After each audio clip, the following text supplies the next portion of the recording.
So, is the AI bubble about to burst?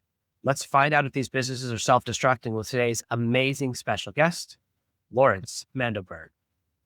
Welcome to the Artificial Intelligence Podcast, where we make AI simple, practical, and accessible for small business owners and leaders. Forget the complicated tech talk or expensive consultants. This is where you'll learn how to implement AI strategies that are easy to understand and can make a big impact for your business. The Artificial Intelligence Podcast is brought to you by Fraction AIO, the trusted partner for AI digital transformation. At Fraction AIO, we help small and medium-sized businesses boost revenue by eliminating time-wasting, non-revenue generating tasks that frustrate your team. With our custom AI bots, tools, and automations, we make it easy to shift your team's focus to the tasks that matter most, driving growth and results. We guide you through a smooth, seamless transition to AI, ensuring you avoid costly mistakes and invest in the tools that truly deliver value. Don't get left behind. Let Fraction AIO help you stay ahead in today's AI-driven world. Learn more and get started at fractionaio.com. Now, Lawrence, I'm so excited to have you here because you're really an expert on why businesses can self-destruct or cause their own destruction. I find that really fascinating. And one of my big beliefs is that whenever we have a hype cycle, that a bunch of businesses start that are cool, but don't solve a problem. So they have a cool feature or cool function and businesses like that can survive when it's really good times. But then when we're canceling subscriptions, when everyone's canceling like the tools or resources they don't need, they cancel the things that are nice to haves before the need to haves. And I think that's like a core flaw in businesses. And I know there's also a lot of like management problems.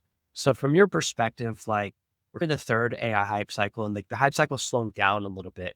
When you look at all of these businesses, what do you think are some of the signs that a business is heading in the wrong direction other than my good idea versus problem solver? Boy, that's a little bit of a different question, and I love the question. There are many different signs based on the maturity of the organization. One of the things that's very common is that organizations have a built-in resistance to change. And when we talk about technology, in general, and modern technology in particular, and AI, you would think that those businesses would embrace change. They would embrace as many new different things they could get their hands on.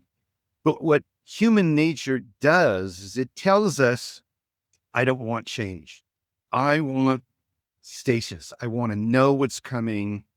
I want to be able to have my expectations set. So there's a psychological barrier to change, and it shows up very quickly.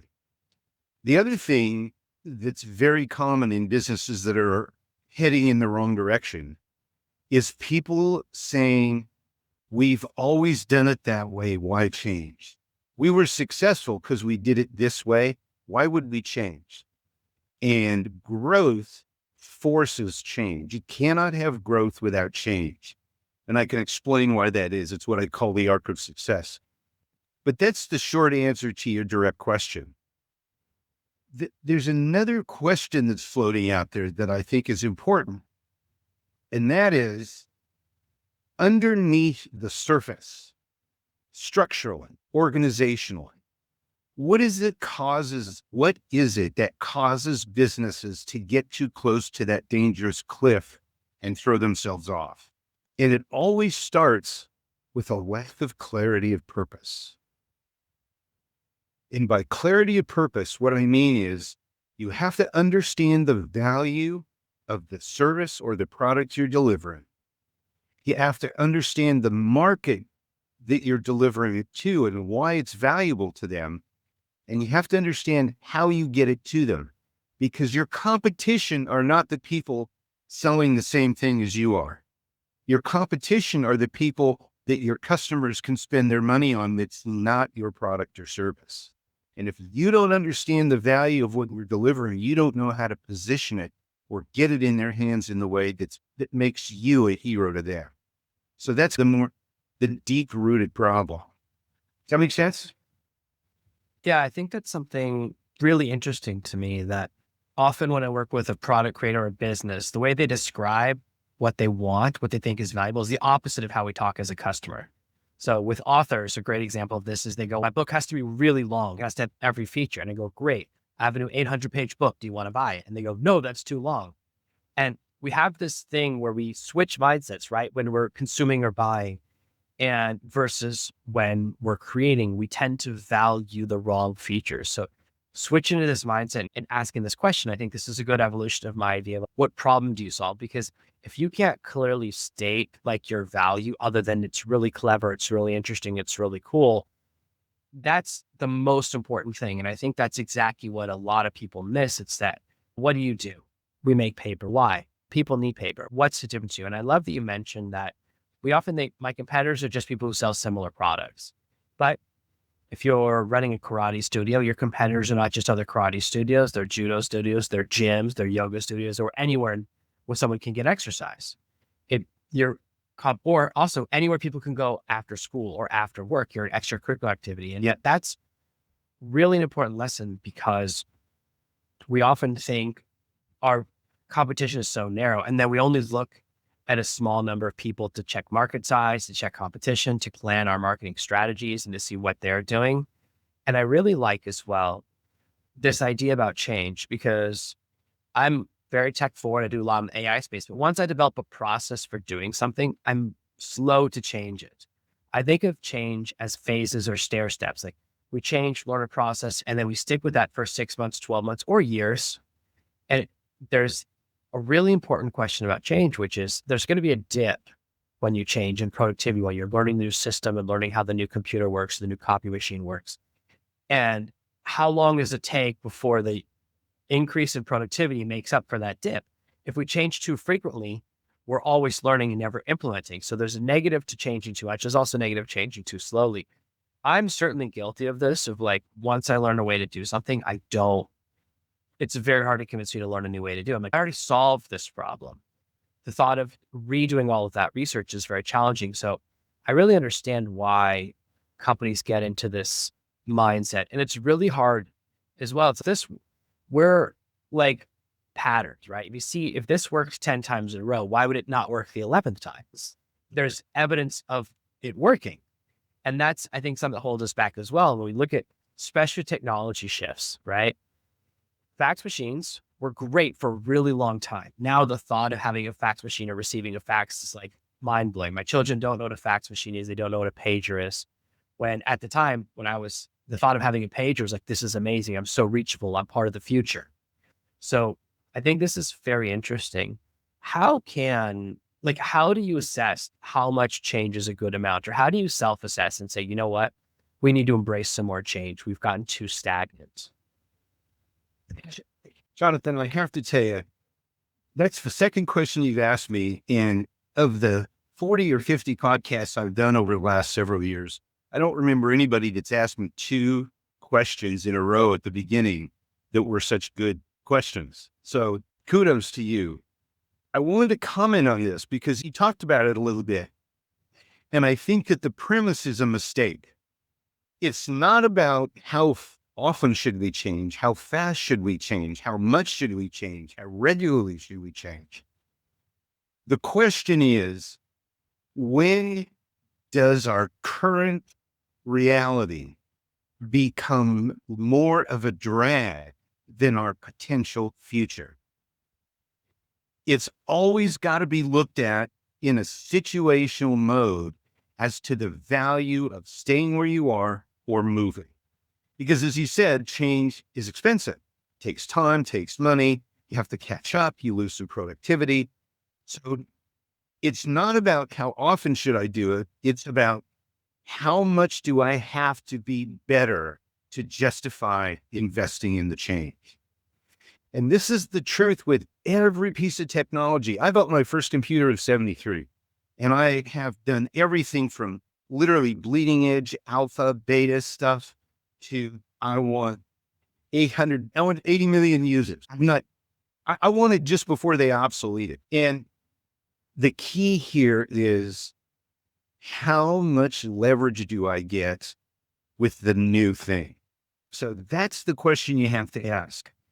And let me just add this to it, because this is really important. This is part of how you start to evaluate that. There's a whole cost, benefit, assumption, mitigation strategy that you have to go through if you're really going to do a good job of this.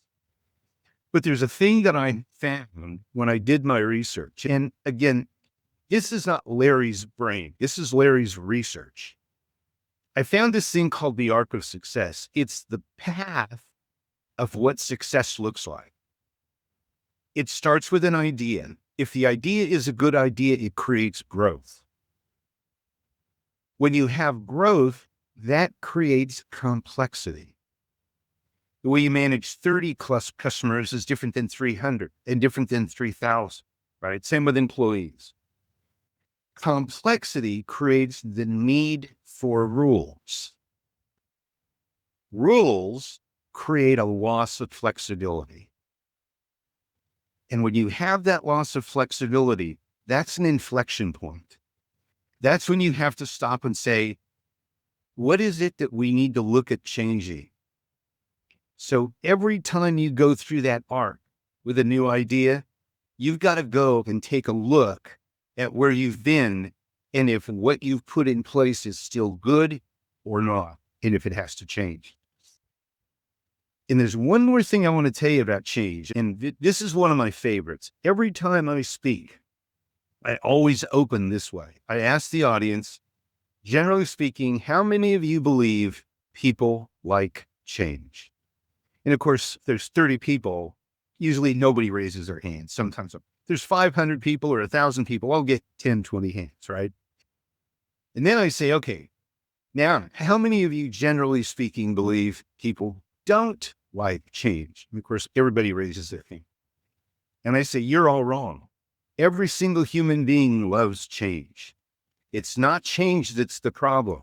It's who's doing the change. Everybody loves change that they do unto others. Nobody loves change others do unto them, because you can't control it. So this is a very big problem, because you have to learn when to evaluate the need for change. You have to learn how to assess how much you're losing if you don't change and how much you're gaining if you do. And then you have to figure out how to make that change yours so that the staff owns it. So the staff doesn't say, I don't want to change this. That says, these are great ideas. Let's do them. Let's go.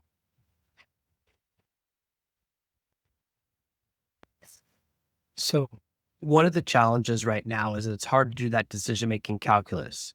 So AI and new tools are coming out so fast. This happens to me all the time. People are like, oh, you're using ChatGPT. Why you're in the past? It's all about Claude. And then 2 weeks later, like, why are you using Claude? It's all about ChatGPT. You're living 2 weeks ago. Like, the cycle of change is so fast that it's hard to calculate how much will we benefit, because by the time we master the tool, it'll already be obsolete, or that something will change, or there'll be a market shift. And I think that's why people are hesitating to jump in, because it doesn't feel like we've chosen a winner or chosen a working path. They're like settled. That kind of VHS versus beta. Once it was settled, everyone's bought a lot more VHS machines. My family, unfortunately, thought it was going to be beta. So there were less and less videos for us in the video store. Our younger listeners won't know what I'm talking about, but everyone our age already knows I'm talking about. But it's that kind of, because you make calculus hard, you go, I think this will make things better, but we really don't know, because there's no longitudinal studies. There's no companies that have been AI forward for 5, 10, or 20 years. There's only companies that are like 6 months or 12 months or 18 months, because it's such a new technology. So when it's a little ephemeral or vague, what are some ways you can go through this assessment when there's not that data that would help it to be easier? So there's 2 ways of looking at this. There's forward looking and there's backward looking. When you make a change, you should have a sense of the investment you're going to make, the size of the return you're expecting, and the duration for that value to be sustainable, to continue to providing benefit. When you do that, if you do that on the right way, you can say, we're going to make this change and we expect to generate this much income over the next 18 months. Or we're going to have some metric, some measure that we know we're going to be able to improve to this number over the next 18 months. Once you hit that number, You've paid for your investment. Now you're free to go make a change, but don't make a change until you evaluate the value of the next investment and how long it's going to be good for. Don't throw away the good just because there's something better if it's still making you money. So that's the foundation. That's the basis. But what you have to be able to do is you have to be able to take that new technology and tactically inject it into your operational environment and say, where are the benefits going to come from? And how are those going to turn into revenue? How are those going to turn into money? How are those going to turn into something I can leverage to get more customers or to sell more product or to make more profit or to improve my relationship with my vendors? And it's the nitty gritty elbow grease crap that most technology people have not been trained in and don't even want to deal with in the smaller organizations. So earlier you talked about how people like to do change to other people and not receive change. One of the big challenges, especially when a company hits like an inflection point or stagnation point, when they have to go from directed leadership to distributed leadership, that it feels like a change, especially like if you're bringing it, same as if you're bringing a technology you don't use. If you bring in AI, it feels like you're giving up control or giving up power. And that's a very scary thing to do, especially when you've been the boss for a long time or the decision maker. To bring in something, a tool you don't know how to use, it starts to make you feel obsolete a little bit. How can someone go through this decision-making calculus and overcome that challenge of, oh, if I bring in this change or if we modify the way the company's operating, I'm no longer important, no longer in power, and maybe I'll be the next thing we change out. I'll lose my position or lose my authority.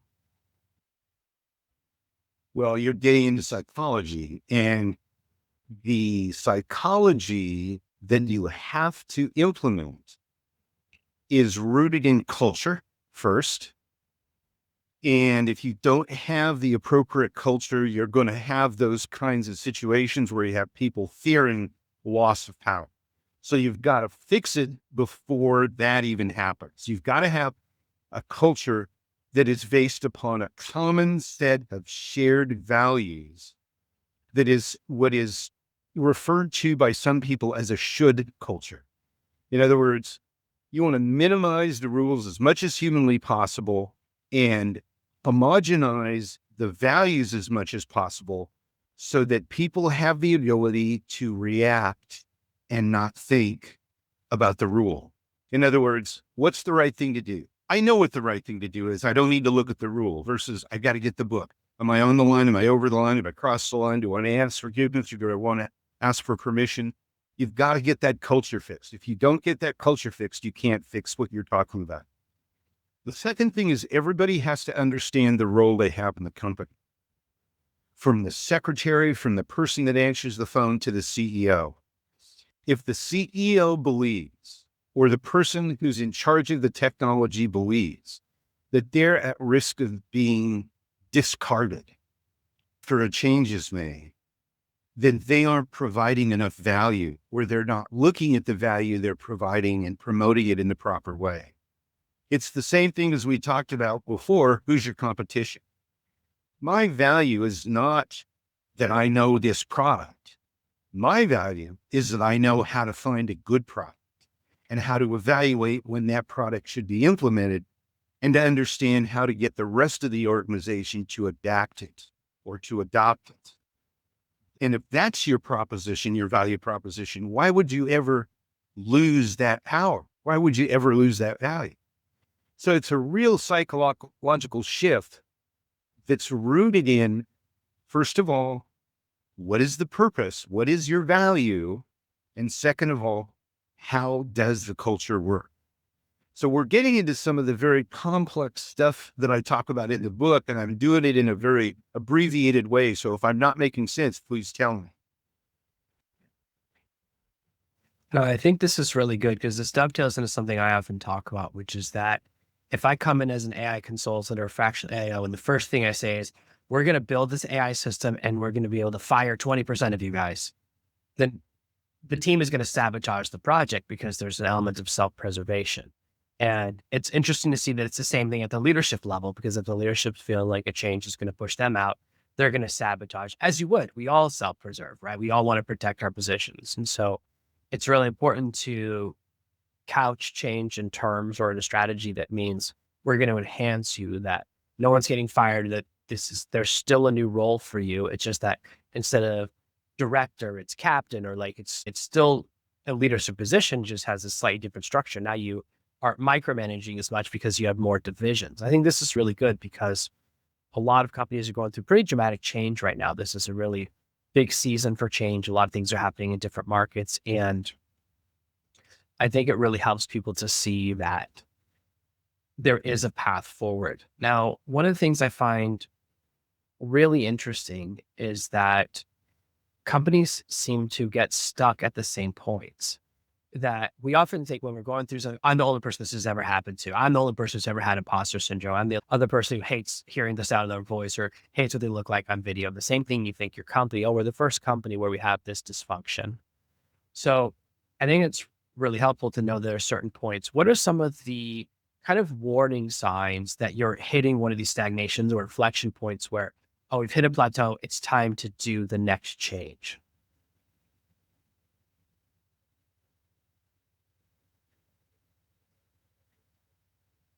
I mentioned a couple of things, and those are still true. Another thing that happens frequently when change needs to occur is what I call the whack-a-mole syndrome. Operationally, you're functioning, but there's problems. And those problems, every time you fix them, they go away for a while and then they come back. And the reason is that you're not addressing the problem. You familiar with the whack-a-mole game? There's a hammer and Oh, yeah, I love that game. so that's what I call the whack-a-mole game. It's like you notice your day starting to be disrupted by little emergencies that happen more and more frequently, little distractions that take more and more of your time and your energy and take you away from the focus you need to have. And you spend more and more time trying to fix them. And the more you spend time trying to fix them, the less you're fixing them. What's actually happening is you're treating symptoms. And when you're treating symptoms, you're not getting rid of the problem. So when you notice those things starting to happen, you have to slow down and you have to look deeper and say, why is this happening? Let's get behind it. So, for example, we had a client that was in social services dealing with orphans, and they were really struggling because they had too many orphans and not enough caseworkers. And they kept having repeat problems, and they thought it was that the caseworkers weren't working efficiently. We came in and did an analysis, and what we found was that the reason the caseworkers weren't getting the work done wasn't because they weren't working hard enough. It's because they had more work than a human could do, but nobody knew where to go to get support. All they knew to do was to hire more caseworkers. The solution to the problem was go to the families that take orphans in and engage them in support of new efforts to recruit families. So by expanding the family base, they had more families ready and prepared, and it didn't take the social workers as much time or energy to get orphans placed, and instantly the backload and the pressure went away. They just stopped looking at using the staff, and they went to a free resource that was available all the time and eager to help. So it's the whack-a-mole problem. When your problems keep recurring and everything you do to fix them doesn't work, you're not attacking the problem. That's an inflection point when you change. I think that's really good. We start to get to a point where you come home at the end of the day and you go, what did I do today? Or you have this list of things you thought you were going to do and none of them happen. And I think that's a really good way of looking at it, because it's sometimes hard when you're in the weeds or in the middle of an emergency. Like I was working on a project recently where everything was an emergency or everything was a 5 out of 5. And then if everything's an emergency, nothing's an emergency because it's all equal value. And I think this is a really good sign because you don't realize it's happening. It's like it's slowly getting warmer and you go, oh, it feels like I didn't do anything. You have that feeling when you drive home, you go, I don't remember driving home, but I got here. You enter that trance state. So I think that's really helpful for a lot of businesses in this tumultuous time. Like, how do they know they need to look outside of their own systems for help? Like, what's the sign? You know what? I'm seeing I'm having a lot of emergencies. I can't see myself out. When's the time where you go, maybe I need to look for something external, whether it's reading your book or going through a coaching program or bringing in a consultant? What are some of the signs that it's the right time to get external help? I like the question. I'm going to rephrase it. How do you know what help to look for? It's not about when you need help. It's about what is the help you need. Michael Jordan was once asked why he needed a coach. And he said, most people think I'm the greatest basketball player ever. This was years ago, before COVID. And I tell you right now that when I'm being coached properly, I'm learning all the time and getting better. If I'm the best there is, and I'm getting coached, and I need coaching, everybody needs coaching. So the answer to your question is always. You always want to go look for outside expertise to give you help and support. The question is, what is it that you want? And what you want is somebody that's not going to turn you into a psychic or a psychiatric patient where you got to have them around for years and years. You want somebody who you can say, this is a problem I'm having. I want you to come in here and help us figure out how to solve it and then go away. So it's a little bit of a different way of thinking about it. And by the way, that's exactly what I do. I don't do anything for anybody on a recurring revenue basis. If you can't give me a specific objective that you want me to help you with, I'm not working for you. And once we get that objective, we're going to put a timeline in place. We're going to have milestones. And when we're done, we're going to know we're done and gone. And you'll have learned something and you won't need me to do that anymore. Something else pops up you can't get help with or you need help with, fine. Sometimes you need somebody on a phone call. Sometimes you need somebody to come in and look at a computer or a code. Sometimes you need somebody for a year. But it all depends on what you need. But the thing that never changes is everybody needs help at some point. Just make sure you have that need clearly compartmentalized and identified before you go hire somebody. I think that's really good because sometimes you can feel like you go to therapy and they're like, come 5 days a week and in 20 years, you'll be better. And it's 20 years. I want to get better today. So I love that. For people who love your kind of mindset, want to know more about your book or where they can find you online and maybe even want to work with you, where's the best place to connect with you and see what you're working on? Mandelberg.biz, Mandelberg.biz. But there's an easier way. If you can remember, businesses don't commit suicide. Or businesses commit suicide. Boy, that was a Freudian slip, wasn't it? Just go online and do a Google for businesses commit suicide. Or businesses don't fail. It's easy to find. That's all you got to remember. The website, one of the websites is businessesdon'tfail.com. The other one's Mandelberg.biz. There's a boatload of stuff out there. We'll make sure to put those in the show notes and below the video on YouTube. Thank you so much for being here again, Lawrence, for an amazing episode of the Artificial Intelligence Podcast. Thank you for listening to this week's episode of the Artificial Intelligence Podcast. Make sure to subscribe so you never miss another episode. We'll be back next Monday with more tips and strategies on how to leverage AI to grow your business and achieve better results. In the meantime, if you're curious about how AI can boost your business's revenue, head over to artificialintelligencepod.com/calculator. Use our AI revenue calculator to discover the potential impact AI can have on your bottom line. It's quick, easy, and might just change the way you think about your business. While you're there, catch up on past episodes, leave a review, and check out our socials. If you enjoyed this episode, I've got 2 more that I think you're going to love. Click one of these videos to dive into more awesome content, and don't forget to subscribe for even more insights on using AI to grow your business. And I'll see you in the next one.